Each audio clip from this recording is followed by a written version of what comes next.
On today's episode of Gathering the Kings. When those warning signs are on, that warning light on the dashboard's on, blinking, right? Is whatever amount of money is on the other side of that finish line is almost never worth the brain damage it takes to get there. Because along the way, it becomes a distraction generally, and it takes me away at least, from looking and listening for those good opportunities with customers that care about us. You are listening to Gathering the Kings with Chaz Wolf, featuring fellow 7, 8, and even 9-figure business owners who have real battle scars from business and life, but have prevailed as the king that they are designed to be. We welcome high-performing entrepreneurs to the stage in order to reveal the real of the real on what it takes to build a successful business today. We dissect the good and bad decisions they've made along the way that give a true and accurate picture of the journey of success and how you too can get there. Through this dialogue, you will learn the value of growing your network and surrounding yourself with power players and kings like today's guest. Grab your pen and notebook because we're about to dive in. What's up, everybody? I'm Chaz Wolf, Gathering the Kings podcast. We're back with you today. Barry Wurzel here on the King stage. My brother, how you doing? Hey, good, thanks. How are you? I'm wonderful, and I appreciate you being here Monday morning. We were just talking about us both doing some skiing here in the next couple of days. I'm excited that we both get to get a little powder underneath the feet, huh? Yeah, we'll be close proximity-wise anyway. That's right. In comparison. Well, Barry, I just so appreciate your time and you being here. This is actually a unique episode for us because we had your wife on the show, probably 2, 3, 4 months ago, maybe. And you guys just have some incredible businesses, and she gave some awesome perspective from some operational side of things. And I had to get the vision. I had to get the man, the myth, the legend on here on the show. So Barry, thanks for being here. Why don't you remind us what kind of businesses that you guys have? We have a service company, an HVAC, plumbing, electric service company, focuses almost solely on residential service. We have a concrete cutting, demolition firm, and a general contracting firm that performs only private commercial construction. There you go. A lot of things going on in your world. Mm-hmm. I appreciate you stepping away from those things for a little bit of time here to give some of the listeners some value. But Barry, tell us why you do this. I mean, you just mentioned a lot. I know you got family and all this other stuff going on outside of the businesses. What's your bigger picture? What's the why for you? Well, the why for Wurzel, the general contracting business, is I'm a builder at heart. And when I was little, I always built models and figured out how to build things out of whatever I could find in the garage. But I'm just really, I guess, a true builder. And when we started Wurzel Builders in 1998, that was just my opportunity to go try it on my own and see if I can continue to build things and hopefully make a difference in the way the business is, or the way the construction industry is managed from a general contracting perspective. Yeah.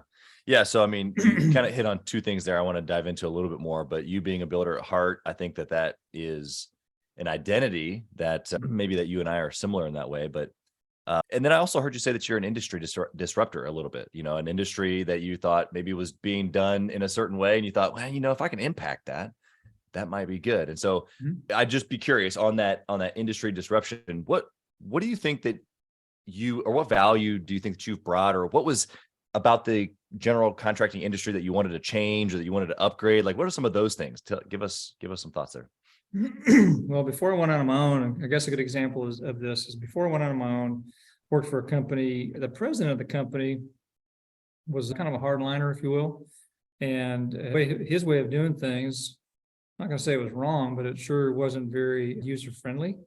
And so, and at times you can't always be user-friendly, but he seemed to pull the trigger in that space before trying to really be intentional and connect with somebody to work through a problem. And he and I were on a trip to a project once, and we were talking and about a topic. And I just remember thinking, we are decision makers, and we can purposely change our behavior to be more of a team player, more collaborative and solving problems. So I just, at the time, it's interesting because at that time I knew I was already going to go out on my own. So that's a lesson.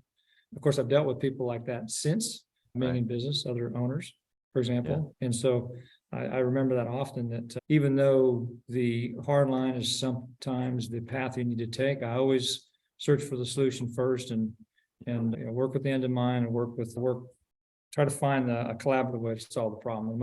In most situations, that's possible. Sometimes not, but mostly yes. Yeah, I love that perspective because you're right. In I think construction in general, there's a lot of the hard line, but oftentimes just in business doesn't really, I mean, kind of across a lot of industries, there are hard drivers, and that's what makes us successful a lot of times is that we've just pushed hard enough through the ick of business. But I love the language of collaborative problem solving, looking to modify yourself as a leader to be able to be aware of those that you're working with. And so what do you think, I guess, other than that scenario here, like what's the value of being collaborative or problem solving as opposed to the hard line? What have you seen? Because it seems like you're far the other way. What's the value of it doing it this way? Well, if you probably at least two things, I'm sure I know there's more than that, but mainly is if you can collaborate, we're not, even if you think that you've done everything right, all of us, are flawed. We all make mistakes and most things we do. And so to take the hard line and not look for the collaborative approach is, can't think of the right word right now, but it's just, seems a little bit it's silly. just not, it just doesn't, it's to be collaborative is to have the grace and look for the path to solve the problem together. And the benefit there is that we might both be wrong. Shoot, even they may be wrong, or maybe I'm mostly wrong, but at least by having a collaborative approach where you have a meeting of the minds and solve a problem, you generally come out better on the other side of that solution rather than someone being really ticked off about feeling like they've been steamrolled. Yeah. Sometimes that's unavoidable, but in most cases, I think I'm able to be part of that process. So we at least have a win-win or as best of a win-win situation as possible. Helps the long-term relationship. Yeah, I was just going to say, do you think that that's built relationships? And you kind of answered the question there by itself, but with relationships inside of your team, relationships with other contractors, relationships in the industry, like any relationship that hasn't helped? Yes, there are a few, because some folks, I don't want to put labels on anybody or anything, but yeah, sometimes I've dealt with people that they're always the smartest person in the room. They're always right. They can't listen to, another perspective. And so it doesn't change the way I approach it. I still try for that path, but sometimes, it just doesn't work. But at least I know that I have tried that approach. And if it doesn't come out great, then it's probably come out better than had I not used that approach. Yeah. And that's really really also be an indicator of somebody who you may not want to be in relationship with anymore. Yes. Yeah. You do enough deals and you start picking and choosing pretty quick. It takes a while to learn that. Sometimes. At least it did for me. Yeah. Well, maybe we'll jump into some of that here in a minute. Barry, I think that we're already like just a couple minutes in here into some pretty deep stuff, but you being an industry disruptor, wanting to do things differently, collaborative, like that's not what I hear, hard driving, GC saying a lot. It's, got to get the project done on time, all this very, very hard line efficiency stuff that you're talking about. I love what you said underneath that is that doesn't put that stuff to the side. You still have to get projects done on time and be efficient. And I just think that what you've done is that you've had a perspective of people through the process. You've been able to be aware. Where do you think that comes from? Is that from someone not being able to see you in a project, or is that that's the way you were raised? Like, where does that come from? I'm not sure, honestly. I just know that I'm wired that way, and I don't know that I learned it. I'm wired that way. Yeah, I guess. Well, simple answer. It just be collaborative. I think that not only do I agree with you, but I think that the listener could easily like pass over this and be like, oh yeah, like be collaborative. But I think it's probably one of the biggest things that has led to your success. Yeah, I mean, I've had some failures along the way, plenty of failures. I always tell folks when I talk to them, especially those that I coach with, and that the sum of my successes is greater than some of my failures, and I've had some big failures. Yeah. But the collaborative approach is two-sided, and since we're talking about the general contracting business, it's really important that the subcontractors and the suppliers that we work with, by taking the same approach with them, we get a lot more, I think, benefit out of it, especially in long-term relationships. They know we're here to to help them, even though we fail sometimes, but we're here to solve a problem and make it right and treat each other as a team player. And it's just like any kind of family, you have ups and downs, but if you continue to work together, Right. you solve problems, and it's a long-term journey. That's right. Life's a journey. Yeah. I mean, would you say from the relationship perspective, whether it's a GC or just any business listening right now, and they're in the first 5 years, I mean, they could have some uber success already, but I'm more so talking tenure, right? So 5 years or less in business, you're obviously far beyond 5 years. Would you say that relationship that you just described, vendor, you can even talk employee, subcontractor, looking decades down the road, was it more important than you realized? Like looking back? Yeah, yes. I've always been this way. So I have looked back in many situations and thought about, well, that came out better than I'd expected, maybe as well as I'd hoped for. But I also look back and I think, of course, I've had, like I said, a lot of situations that didn't really work out like I'd hoped, but they still probably came out better. And even though I think it's the right way to approach solving problems, it's just how I'm wired. And so even if I didn't see as much success, I probably wouldn't change. And I might look at what am I doing that I could be better at it, but just the collaborative I think is the best way to solve problems. In most cases. Love that. Well, let's talk about some of those good decisions and bad decisions that you were just kind of hinting at. I'd love to start with the good decision first. What's something that you did inside the business that we can learn from, that you would duplicate this over and over and over again if you had the chance? What is it? So learning when to say no. Well, there's plenty of them, but I'm going to pick that one today. Yeah. Okay, tell us about that. This had to do with an owner. So I guess I was firing a client, and that's an important thing to do when the time is right. And we started a project. This is about 10 years ago, and I'd already learned this by then, but about 10 years ago, I had a project that was getting started, and there were a lot of site problems, hidden conditions. It was essentially, I think it was a dump, because you look at the soils report and there was no indication that there was any hidden conditions. And we go to start excavating, and then we're finding all kinds of trash and concrete and debris.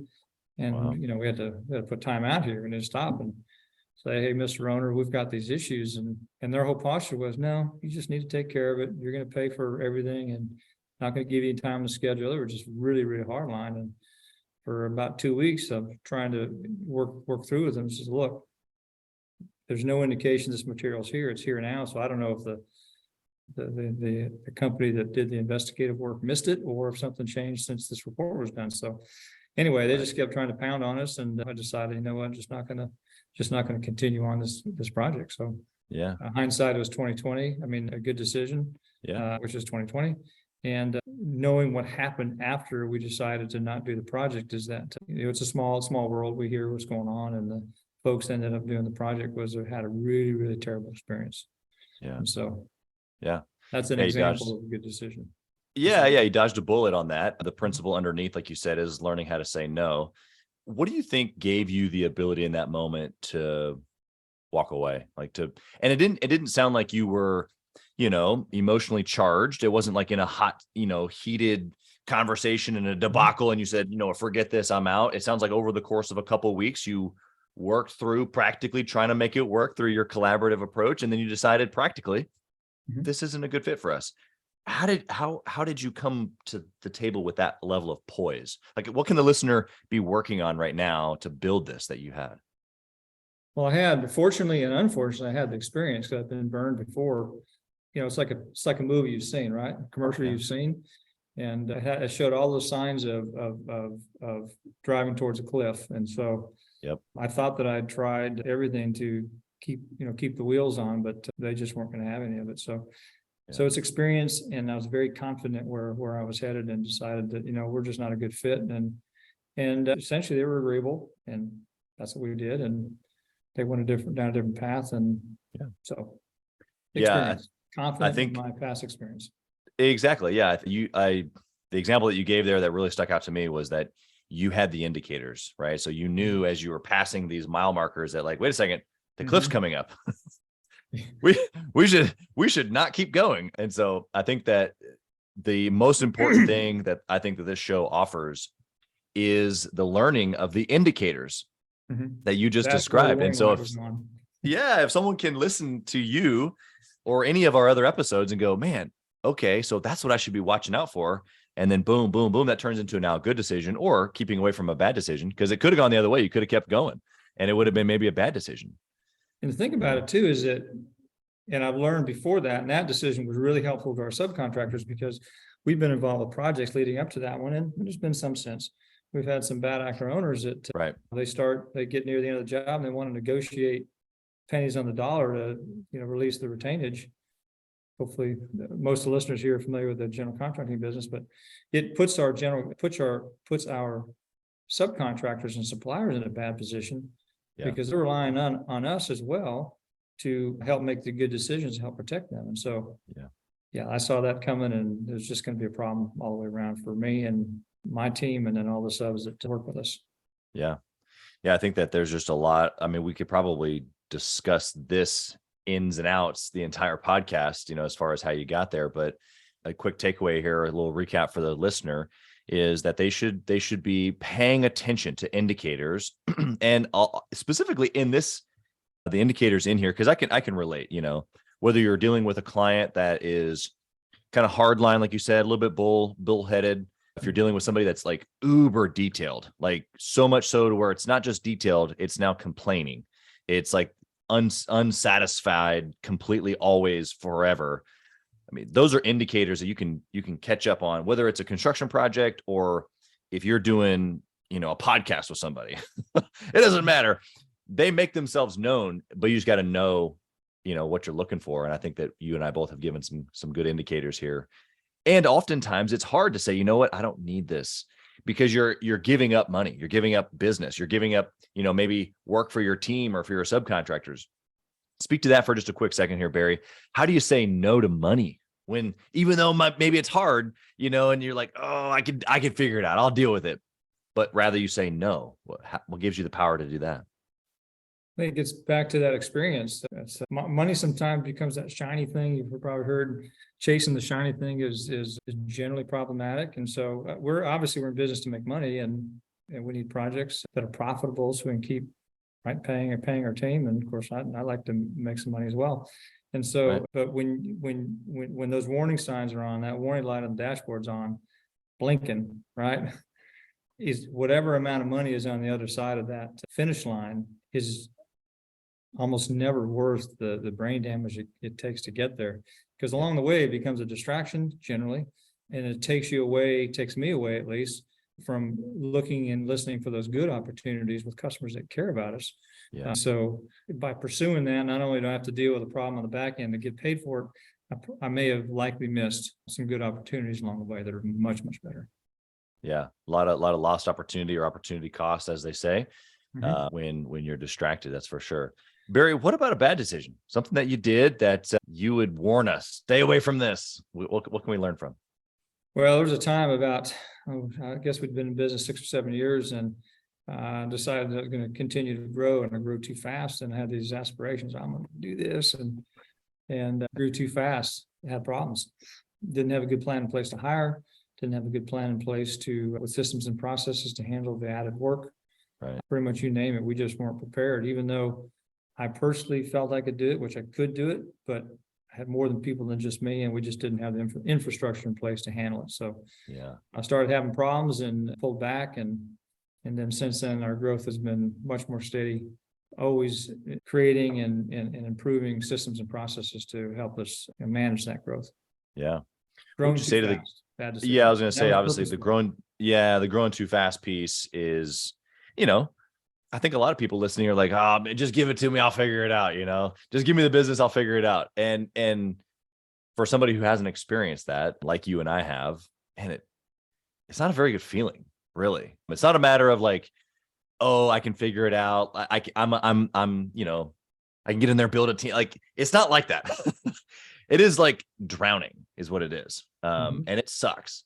So speak to the guy right now who hasn't experienced this kick in the face where you lose all teeth in that one kick. Because he's thinking, oh, I got it. Like, Barry, Chaz, you guys can't handle it. I'm just bigger, faster, stronger than you. I'll handle it. Give me the business.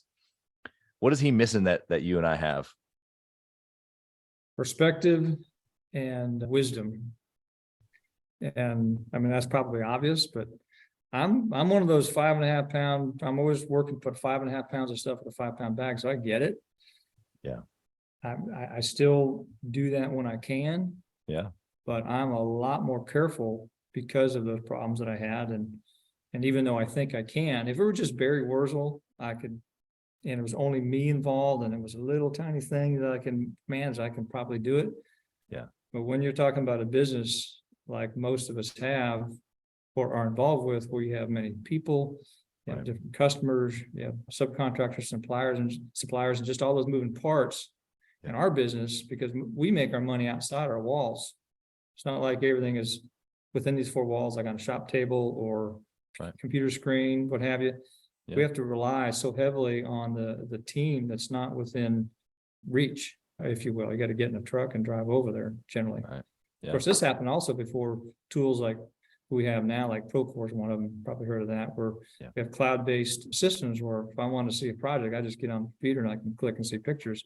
Right. So it might be a little less complicated now, but I think it would be a problem. So need systems and processes, good people, coaching, and you just need systems and processes and folks to help you manage it. That are aligned with you, both morally, ethically. Yeah. They get the mission and vision that we're striving for. And when everything's in alignment, you got all the systems and processes in place, then it's in a place where it could succeed, has the opportunity to succeed.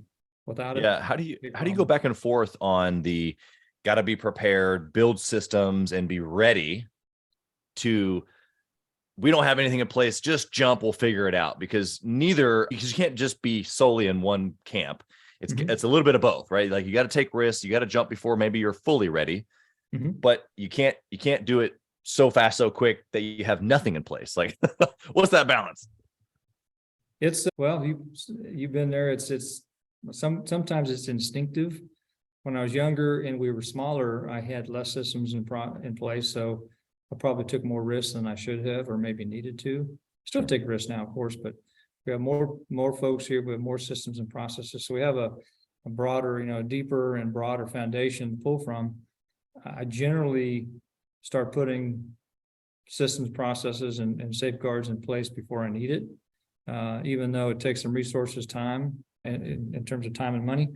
Almost every single time, though, it's paid off, because when an opportunity comes, and they usually do, I say, hey, I'm really in a good place to do this because I've already done that to be ready for this, right? Or some derivative of this. So yeah, I think just learning that it's you almost can't ever be too far ahead, right?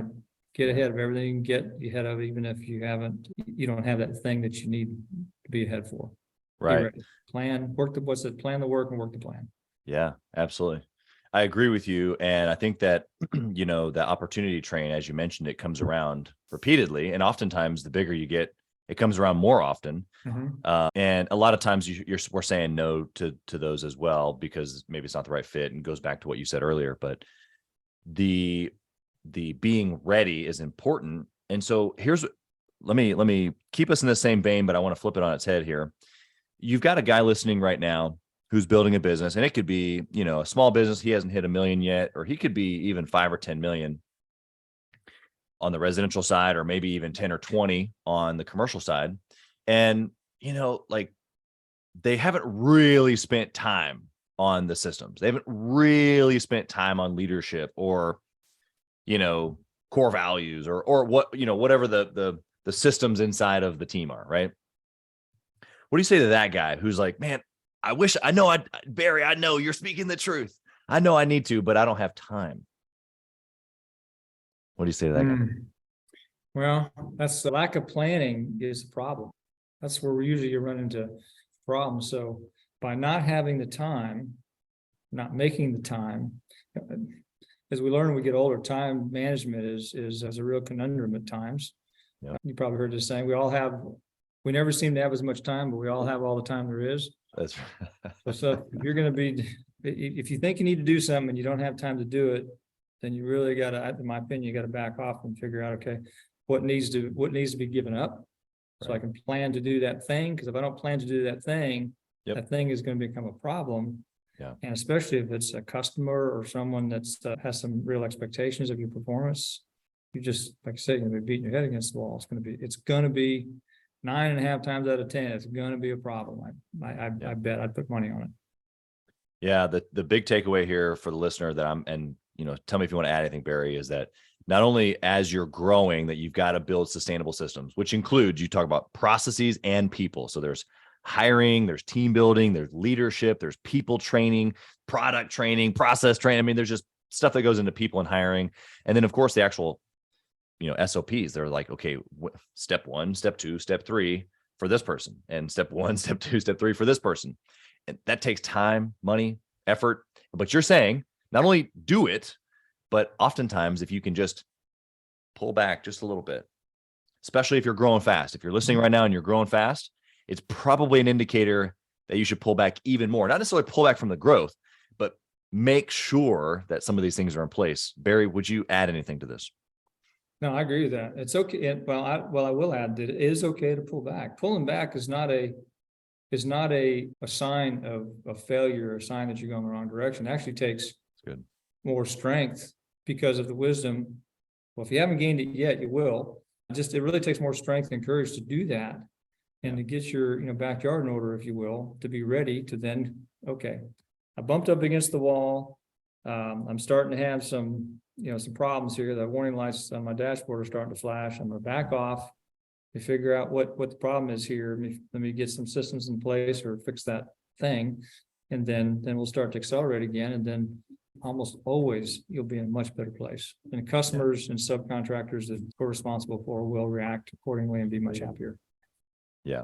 Yeah. They see that over the course of time as a history that you're building with them, whether they recognize it or not. They start realizing that you do things in a certain way. And then, like you said, they'll fall in line with that. I want to move on here, Barry, to our speed round. I want to get you in here to some more practical questions. But my first question is around KPIs. You've got obviously several companies. If you could only pick one thing to track forever and ever, what would that be? Pick one thing to track. Mm-hmm. That's a tough question. I guess cash flow. Yeah. Cash flow and profit. I guess the two are independent. They're tied together, but they're mutually independent, I guess is the right term. Yeah. But track much more than just that, because that sounds like we're just money driven, but you got to have the money stuff in order to pay the bills and keep growing. So that would probably be it, but we track many more than that. Yeah, of course. Is there something else that pops into your brain as far as something else that you're tracking that you wanted to say? Yes, we track quality control.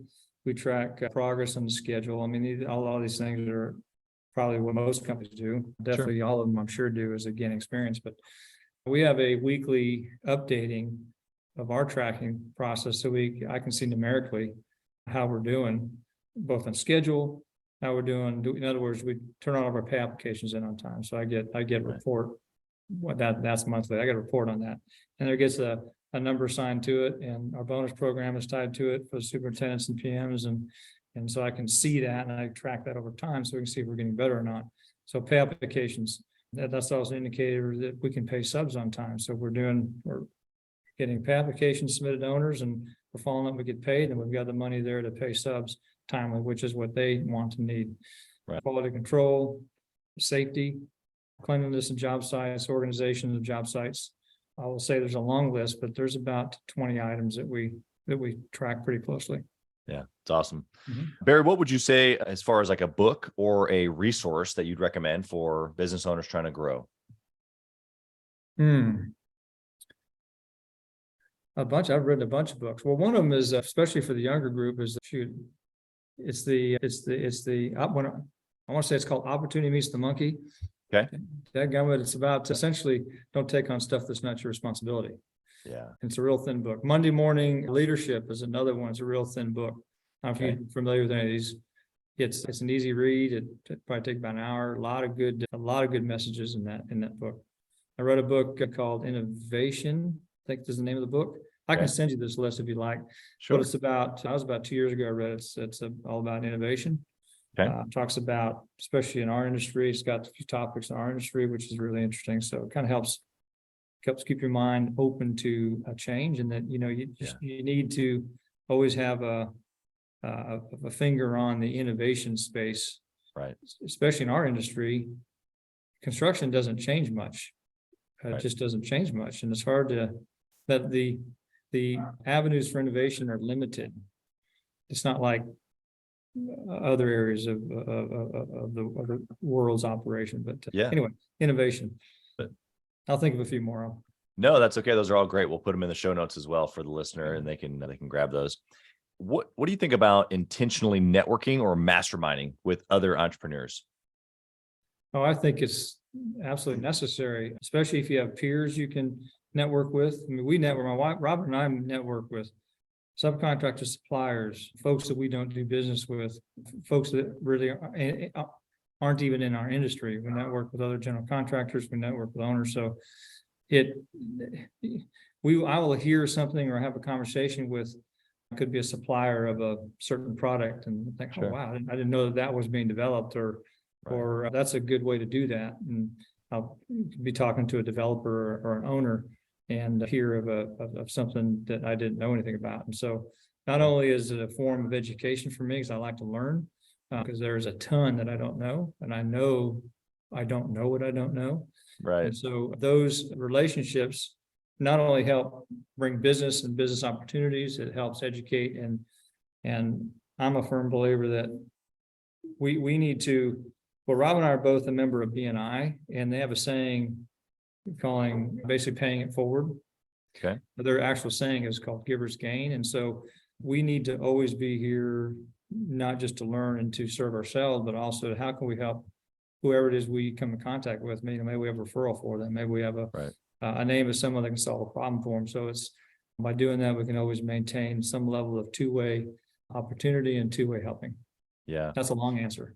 No, it's a great answer. Even just to that last point, I find that even inside of our mastermind group, Gathering the Kings, you've got guys that have just passed over that $1, $2, $3 million mark, and we've got a couple of big GCs, but some bigger guys. Let's just say it like that. And then you have different things that come out in situations, but a lot of times what you just said is like that give mentality. Whether it's the little guy, the $1 million guy giving energy and inspiration and insight of just battle wounds to the guy that's been around for a while, or the guy that's been around for a while saying, hey, here's something that you may not be seeing around the corner.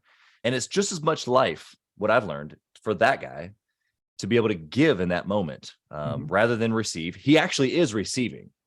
It's like an undertone receiving, though. He gets to give from wisdom. He gets to give from experience, just like we get to do right now on the show. It's a little bit, when you really put it in that perspective, it's a little bit selfish that we get to be here today with each other, learning and growing everything from each other and giving, but the beneficiaries are the listeners or the small guy in the other example. So a lot of good ways to give, as you said. So I appreciate that perspective. I got a question for you about family. There's this energy around an entrepreneur and being obsessed with his business, but yet he's married, and yet he has kids, and like all these things and all these dynamics, and they pull on each other a little bit, or maybe they don't have to, is kind of what I'm like pressing into. And so, Barry, how have you facilitated this environment for obsession in your businesses, but yet also obsession with each other in your marriage, with your kids, your family? Like, how do you keep it all on point? Well, it's definitely an art. It's definitely a work in progress. It's definitely not a science. Well, at work-wise, because we both work in the same building here, and our offices used to be right next to each other.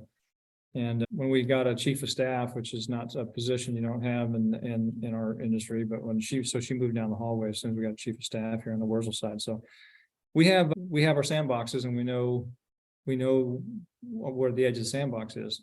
Doesn't mean we don't talk about problems, and doesn't mean I don't know what's happening with the service company, and doesn't mean she doesn't know what's happening with Wurzel, because we do talk at home, talk when we go out on, day supper, whatever. But Yeah. when it comes to decision making, and we stay in our sandbox, we don't and typically if we're venting, the other person will just listen. And I know I will say, would you like an opinion or some feedback? You want me just to listen? And usually it's, no, I just want you to listen. Uh-huh. So, knowing those rules and staying within the sandbox has really been critical, might be too strong a word, but necessary to remain or to keep a balance in work versus home life. Yeah. Yeah. I think that those are great. The language that Julie and I use are lanes. So she's got her lane and I've got mine. And sometimes they cross over, but generally speaking, if I'm trying to go 100 miles an hour and she's trying to go 100 and we're in the same lane, it's like, it doesn't work, So I like the sandbox analogy. We know where the edge is, or we know where the lane kind of begins. But if we're going to go fast, we gotta know and trust that the other person has that sandbox under control. There's a lot of dynamics there. Even though maybe you're a little bit more separated than just doing everything together, I still think that there's a lot of benefit there. I got one last question here for you, Barry. You ready? Yes, sir. If you could whisper in the younger Barry's ear, what would you say? Trust your instinct, trust your gut. It mainly has to do with getting involved with a bad project or a bad actor and owner. Sure. There's a book I read, just asking about a book, and I can't think of the book right now, but it talked about instinct and how unoften, that's a word, we trust what we're feeling, because something that's just, something doesn't feel right. And if you go against it, then you have a problem. It's like, I should listen to my gut. So listen to my gut and instinct more. Because in my early years of being in business, I wish I did, because I made a lot of mistakes not listening to it. I listen to it more now. Yeah. Than I used to. Yeah. It kind of goes back to that fire that burned us, or the cliff, the indicators that we start recognizing the cliff comes up. All those things can teach the intuition or that gut instinct. Sometimes it just is, and you just have that feeling, right? Maybe it's a download from heaven even, but like, we just got to listen to those circumstances sometimes, because I agree with you. I think that those are moments where, and even sometimes I can think of where some of those indicators or some of that gut instinct has come through my wife and I've ignored it and still had a bad time. What were you gonna say to that?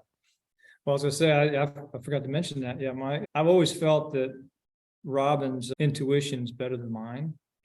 And so I'll often ask her questions. Hey, what do you think of this? Or I got this thing coming up. What's your thought on that? Had her involved in certain interviews, for example.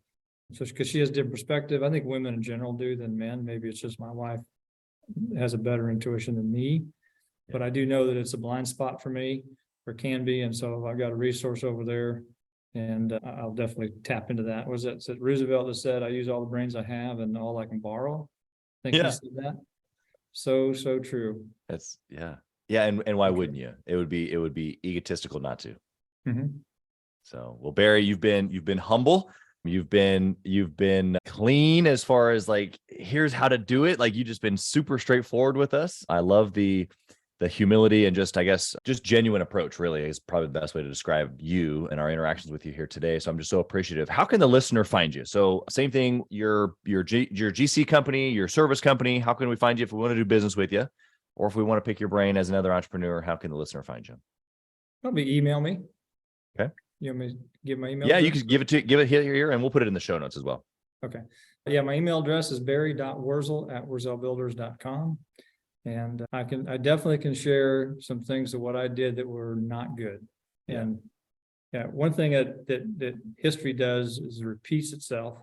Yeah. And a lot of us it's hard to learn from history. And I'm sure I was that way when I was younger too. Like, I can handle that. I got this one. Right. So history has a tendency to repeat itself. So I have some wisdom that I can share to help folks stay out of trouble. Love that. Well, Barry, you've been incredible. Blessings to you and Robin and your teams, your family, all that you're putting your hand to in 2023. Thank you for being here. Blessings to you, Chaz. Thank you so much. Thank you for listening to Gathering the Kings today. I hope that you were able to pull out a few nuggets to go apply into your business right away.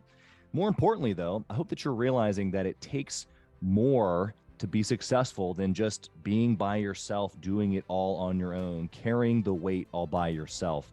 what I have realized, not only in my own journey from multiple businesses and multiple different industries, and now interviewing literally over 200 or 300 other very successful 7, 8, and 9-figure business owners, is that it's tough to do it alone. And so Gathering the Kings literally exists to bring together successful entrepreneurs. In fact, we are putting together 1,000 kings, specifically who are grateful but not done.